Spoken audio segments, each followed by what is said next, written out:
성경 속 여인들의 신앙과 삶, 믿음의 여인들. 마리아, 가장 큰 특권을 누린 여인. 누가복음, 마태복음, 요한복음을 참고하시기 바랍니다. 내 영혼이 주를 찬양하며 내 마음이 하나님 내 구주를 기뻐하였음은 그의 여종의 비천함을 돌보셨음이라. 보라, 이제 후로는 만세의 나를 복이 있다 일컫으리로다. 마리아, 누가복음 1장 46절로 48절. 나는 주의 종이오니 주님께서 원하시는 것은 무엇이든 하겠습니다. 그녀는 조금 전 천사가 전해준 메시지에 완전히 사로잡혀 더듬거렸다. 그녀는 천사가 한 말을 마음속으로 새겨보았다. 마리아, 그녀가 메시아의 어머니가 된다니. 처음에는 아담에게, 그 다음에는 아브라함에게 좀 더 분명하게 약속되었고, 이후 여러 선지자가 예언했던 구세주가 그녀로 말미암아 이 세상에 오시게 되었다. 그녀는 메시아의 오심을 실현했다. 모든 유대 여인은 메시아의 어머니가 되는 특권이 자기의 것이 되기를 소망했다. 그런데 이제 그때가 온 것이다. 그리고 그녀가 메시아의 어머니로 선택된 것이다. 그녀는 자신이 그렇게 되리라고는 꿈에도 생각지 못했다. 그녀는 젊었고 보잘것없는 마을 태생이었다. 게다가 아직 결혼도 하지 않았는데 어떻게 아기를 낳을 수 있는가? 그녀는 약혼만 했을 뿐이었다. 그녀가 저는 처녀이고 아직 결혼하지 않았습니다. 어떻게 그 일이 일어날 수 있습니까? 라고 물은 것은 조금도 이상한 일이 아니다. 천사는 무서워 말라 마리아여, 하나님께서 축복하시려고 너를 택하신 것이다 라는 말로 시작했다. 그런 다음 성령께서 그녀 안에서 어떻게 기적을 이루실 것인지 설명했다. 그녀의 아기는 하나님의 아들이라 불릴 것이다. 마리아는 모세의 책과 시편과 선지자들의 기록을 통해 하나님을 알고 있었다. 하나님께서 자기 민족의 역사 가운데에서 하신 일을 알고 있었기 때문에 마음속에 주 하나님에 대한 깊은 경외심을 가지고 있었다. 그녀는 민족 전체를 위해서뿐 아니라 어떤 개인을 위해서도 하나님께서 어떤 일을 하셨는지 알고 있었다. 마리아는 하나님을 경외하는 자에게 베푸시는 그분의 은혜에 대해서 알고 있었으며, 그분은 주로 세상에서 힘이 없는 사람들을 통해 역사하신다는 것도 알고 있었다. 그녀는 자기가 아무런 지위도 재산도 없다는 것을 잘 알고 있었다. 그것이 하나님께서 그녀를 택하신 이유였을까? 그녀가 자기로부터 그리고 자기 안에서 아무런 세상적인 명예를 주장할 수 없었기 때문에 유용한 도구로 사용되었던 것일까? 마리아는 하나님의 가장 비천한 종이 되기 위해 자신을 기꺼이 희생하려 했다. 말씀대로 내게 이루어지이다. 그녀는 떠나는 천사를 바라보며 말했다. 이 말은 그녀 쪽에서의 완전한 복종을 나타내는 것이다. 그녀는 아무것도 망설이지 않았다. 그것은 잘못 생각한 대답이 아니었다. 그녀의 아들, 조금 전 탄생이 예고된 분도 겟세마네 동상에서 그와 똑같은 말을 하셨다. 나의 원대로 마시옵고 아버지의 원대로 하옵소서. 앞으로 그녀는 자기가 한 말의 의미를 증명할 기회를 많이 가질 것이다. 하지만 그 순간에는 그 결과를 예측할 수 없었다. 여인들 중 가장 큰 특권을 받은 마리아는 애초부터 특권한 권리는 종종 희생을 동반한다는 것을 배웠다. 그녀에 앞서 모세가 그것을 경험했다. 바울은 그녀보다 뒤에 경험할 것이다. 그녀가 가장 먼저 희생해야 했던 것은 명예였다. 그녀는 하나님께 쓰임받기 위해 자신의 명예를 버렸다. 그것은 그녀의 약혼자인 요셉에게도 문제가 되었다. 그도 하나님과 동행하는 사람이었다. 그가 어떻게 다른 사람의 아기를 가진 소녀와 결혼할 수 있겠는가? 요셉은 마리아를 사랑했기 때문에 그녀를 공개적으로 정죄하려 하지 않았다. 그가 만약 그렇게 했다면 율법에 따라 마리아는 사형을 당해야 했다. 율법에는 히브리 신부가 만약 자기 남편을 속이고 결혼해서 처녀가 아님이 드러나면 돌로 쳐 죽이게 되어 있었다. 요셉은 말없이 그녀를 버리려 했다. 그가 하나님께서 그녀에게 일어난 문제를 되돌려 주시기 원했을까? 만일 그렇게 된다면 그는 문제를 원래대로 되돌려 놓았을 것이다. 꿈속에서 주님의 천사가 요셉에게 상황의 진상을 밝혀주었다. 마리아는 이사야 선지자가 예언한 대로 약속된 메시아를 태안에 가지고 있는 것이다.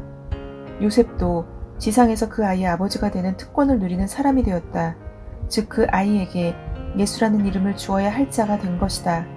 마치 그분이 자기 아들인 양 가르칠 수 있다는 것은 그에게 명예로운 일이었다. 요셉의 가정은 하나님의 아들이 이 땅에 계시는 동안 가장 편안함을 느낄 집이 될 것이다. 그곳은 이 땅에서 예수님의 유일한 가정이 될 것이다.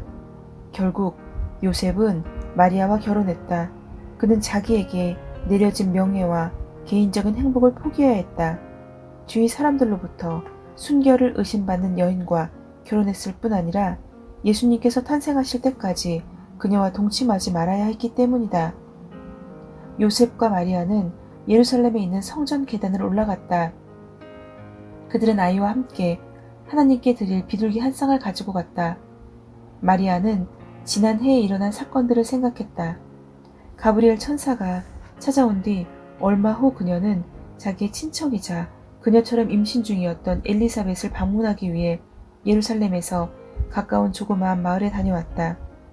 엘리사벳에게는 자신의 임신에 관해 한마디도 말하지 않았는데도 그녀는 마리아를 여인 중 축복받은 자로 환영했다. 성령의 충만함을 받은 엘리사벳은 마리아를 내 주의 어머니라고 불렀다. 마리아는 자기 자신의 반응을 돌이켜보았다. 그것은 하나님께서 자기 마음속에 남기신 찬양의 노래, 하나님에 대한 찬양의 폭발이었다. 그녀는 장차 일어날 장엄한 일에 깊이 감동되었다. 미래의 전 세대를 통해 사람들은 그녀를 복된 자라고 부를 것이며 그것은 그녀 자신 때문이 아니라 하나님께서 하신 일 때문이다. 하나님은 위대하시며 거룩하시며 전능하시다.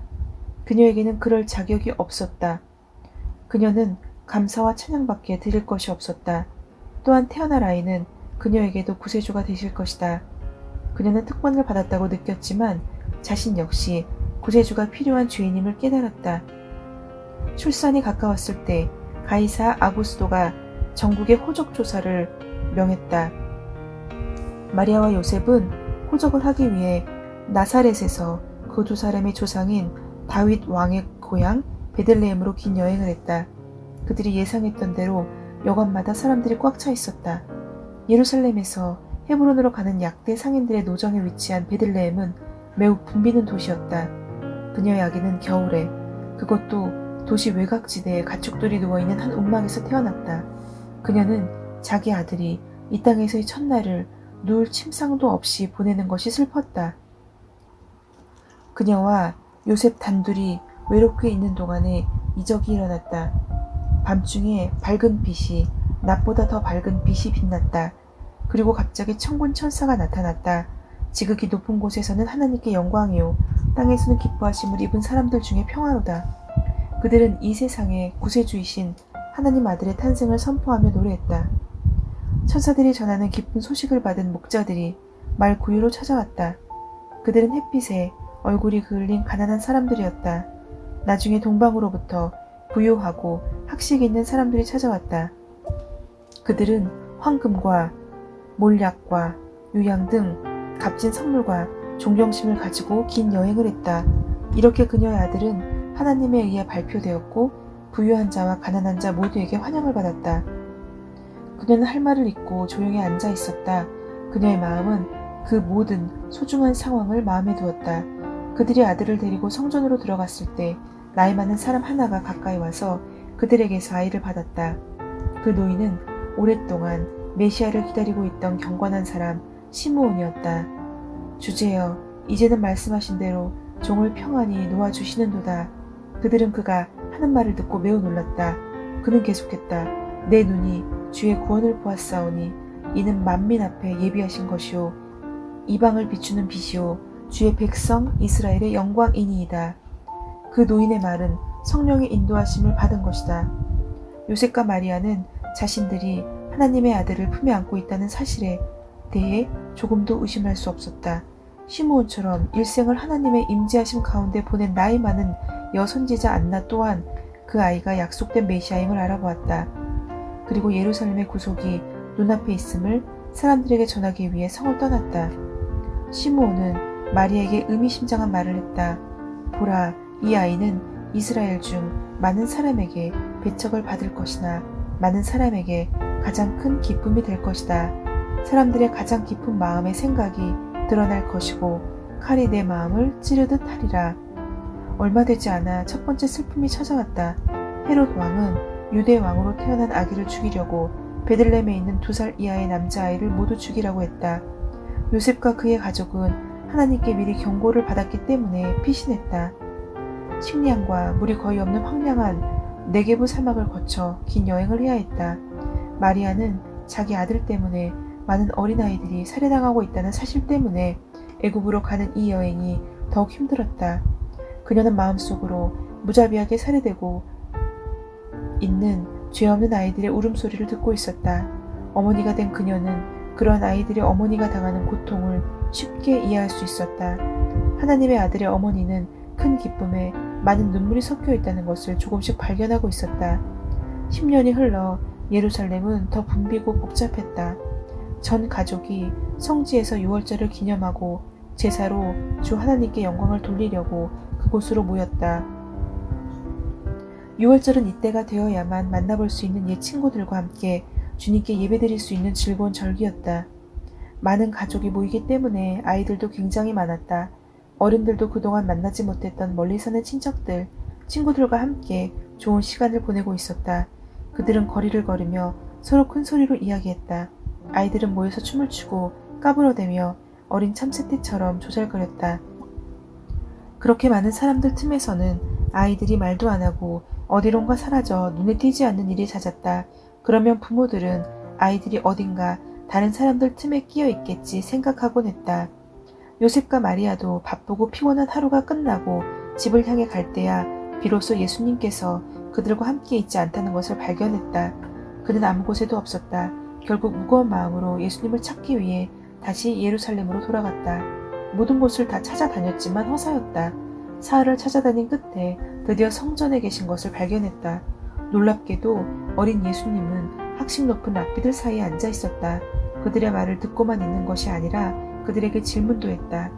총명과 지혜와 적절한 답변으로 그들을 깜짝 놀라게 했다. 마리아는 화가 나서 예수님을 나무랐다. 아이야, 어찌하여 우리에게 그렇게 하였느냐? 보라, 내 아버지와 내가 근심하여 너를 찾았노라. 그러나 예수님의 대답은 부드러우면서도 분명하고 꺼리낌이 없었다. 어찌하여 나를 찾으셨나이까?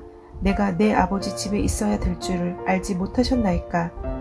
나의 아버지라니, 요셉은 예수의 어머니와 함께 줄곧 예수님을 찾아다니지 않았던가? 마리아는 예수님이 하나님 아버지에 대해 이야기하고 있음을 이해했을까? 예수님은 그들로부터 멀리 떨어져 자라기 시작했다. 예수님은 그들의 진정한 목적지를 향해 생의 여정을 시작하셨다. 그날 예수님은 그들의 잃어버린 아들이 되셨던 반면 또한 잃어버린 세계의 구속자, 하나님의 아들이시기도 하셨던 것이다. 예수님과 그 가족의 유대는 조금씩 느슨해지기 시작했다. 이 경험으로 마리아는 시므온의 말을 떠올렸을까? 이 사건이 자기 마음을 칼로 찌르는 듯한 최초의 고통임을 깨달았을까? 그들이 나사렛으로 돌아왔을 땐 아무것도 달라진 것이 없었다. 예수님은 전처럼 그들에게 순종했다. 그러나 마리아의 마음속에는 변화가 있었다. 그녀는 이 일을 기억하고 있었다. 그리고 다른 사건들과 함께 마음속에 남겨두었다. 그녀는 어머니로서의 욕망을 하나님의 뜻에 복종시킬 준비를 시작했다. 예수님이 어른으로 자라가면서 가족과 함께 보낸 세월은 좋았다. 그동안 예수님에 대한 어머니의 영향도 컸다. 예수는 지혜와 키가 자라가며 하나님과 사람에게 더욱 사랑스러워 가시더라. 어린아이로서 완전했던 하나님의 아들 예수님은 자연스럽게 어른으로 성장해 갔다. 하나님께서 어떻게 이 땅에서 마리아의 영향을 받도록 자신을 복종시켰는가 하는 것은 하나의 신성한 불가사이다. 예수님은 부유하거나 사회적으로 특권층인 가정에서 성장하시지 않았다. 그러나 예수님의 영적 분위기는 부러워할 만했다. 그분의 부모는 하나님과 동행했으며 서로 존경했다. 특히 마리아의 생각은 하나님으로 가득 차 있었다. 사람의 생각은 그 사람의 행동을 좌우한다. 요셉과 마리아는 그 원리를 따라 그들의 가정을 만들고 자녀들의 교육을 하나님의 생각과 일치시키려고 노력했다. 나사렛에 있는 그 작은 가정은 화목했다. 그 가정에는 참된 겸손과 자연스러운 경건이 깃들어 있었다. 자녀들은 부모에게 순종하도록 만든 것은 그러한 정신이었다. 예수님이 성경 말씀을 만난 것은 요셉과 마리아의 가정에서였다.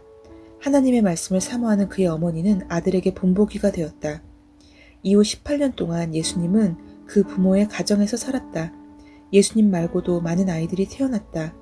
야고보, 요셉, 시몬, 유다 등 다른 아들과 딸들이 있었다. 요셉이 그 시기에 죽었기 때문에 예수님은 맏아들로서 어머니와 가족 문제를 함께 나누었고 가족의 생계에 책임을 지고 있었던 듯하다. 사람들은 예수님을 더 이상 목수의 아들이라 부르지 않았다. 예수님이 바로 목수였다. 예수님이 30세가 되었을 때 모든 것이 달라졌다. 마리아는 예수님과 함께 갈릴리 외곽지대의 비스듬한 언덕 위에 있는 나사렛 근교의 작은 마을인 가나의 혼인잔치에서 그것을 분명히 알았다. 그녀는 주인이 포도주가 떨어져 당황하는 것을 알아차렸다. 그래서 그 문제를 자기 맏아들에게 연결시키려 했다. 그 일로 그녀는 고통스러운 사실을 발견했다. 그녀의 아들은 달라진 것처럼 보였다. 그는 그녀가 아주 잘 알고 있는 순종하는 아들처럼 행동하지 않았다. 여자여, 나와 무슨 상관이 있나이까? 마리아를 여자라고 부른 것은 존경심이 없다거나 불친절한 표시는 아니었다.